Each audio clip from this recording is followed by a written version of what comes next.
जाति जनगणना सामाजिक न्याय और समानता की दिशा में एक निर्णायक कदम। नई दिल्ली। दशकों की निष्क्रियता के बाद जाति आधारित जनगणना एक बार फिर राष्ट्रीय बहस के केंद्र में है। बिहार में हाल ही में कराई गई ऐतिहासिक जाति जनगणना ने सामाजिक आर्थिक असमानताओं को उजागर किया, जिससे देश भर में एक व्यापक जाति जनगणना की मांग ने जोर पकड़ा है। अब केंद्र सरकार ने जाति आधारित जनगणना कराने के अपने इरादे की घोषणा कर दी है। यह कदम सामाजिक न्याय और समावेशी विकास की दिशा में एक महत्वपूर्ण नीति बदलाव माना जा रहा है।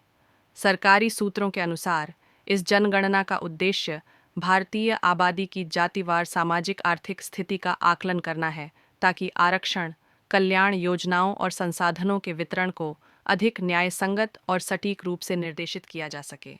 समय आ गया है कि हम सामाजिक न्याय को केवल नारा न रहने दें, बल्कि उसे आंकड़ों और ठोस योजनाओं के जरिए ज़मीनी हकीकत में बदलें, एक वरिष्ठ सरकारी अधिकारी ने बताया। इतिहास और वर्तमान परिप्रेक्ष्य। भारत में आखिरी बार पूर्ण जाति जनगणना 1931 में ब्रिटिश शासन के दौरान हुई थी। 1941 के बाद से केवल अनुसूचित जातियों और जनजातियों की गिनती की जाती रही है। हालांकि 2011 में तत्कालीन यूपीए सरकार ने सामाजिक आर्थिक और जाति जनगणना SECC करवाई। इसके आंकड़े आज तक सार्वजनिक रूप से जारी नहीं किए गए। विशेषज्ञों का मानना है कि इस डेटा की अनुपलब्धता ने सरकारी नीतियों को सटीकता और पारदर्शिता से वंचित रखा। मंडल आयोग 1980 की 27% आरक्षण की सिफारिशें भी अनुमानित आंकड़ों पर आधारित थीं, जिससे उनकी वैधता पर सवाल खड़े हुए। बिहार का मॉडल और राज्यों की पहल। बिहार की 2023 की जाति जनगणना में यह सामने आया कि राज्य की कुल आबादी में ओबीसी और अत्यंत पिछड़ा वर्ग का हिस्सा 63% से अधिक है।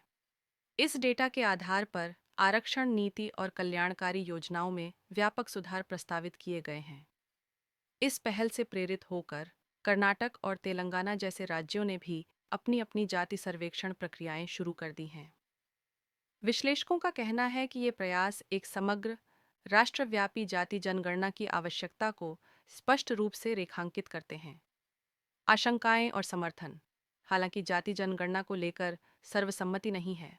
कुछ आलोचकों का मानना है कि यह प्रक्रिया जातिगत पहचान को और अधिक गहराई दे सकती है और राजनीतिक ध्रुवीकरण को बढ़ावा दे सकती है।